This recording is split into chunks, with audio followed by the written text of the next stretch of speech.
छत्रपती संभाजीनगरमध्ये आज 58व्या राष्ट्रीय जल परिषदेचा दिमाखदार शुभारंभ झालाय। भारतीय जलकार्य संघटनेच्या वतीने आयोजित या राष्ट्रीय अधिवेशनासाठी देशभरातील जलतज्ञ, अभियंते आणि प्रशासकीय अधिकारी शहरात दाखल झालेत। MIT कॅम्पसमध्ये हा 3 दिवसांचा राष्ट्रीय सोहळा पार पडणार आहे।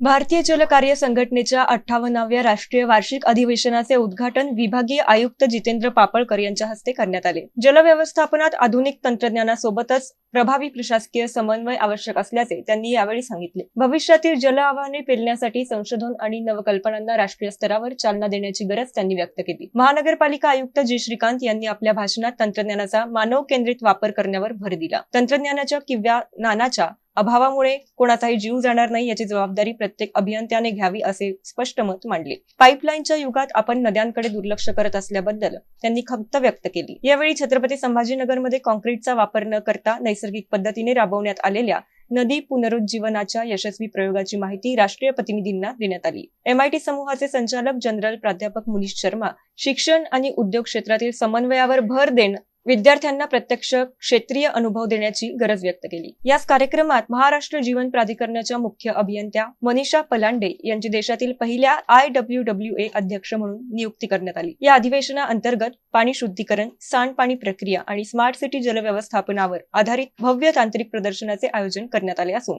देशभरातील 100हून अधिक कंपन्यांनी सहभाग नोंदवला आहे।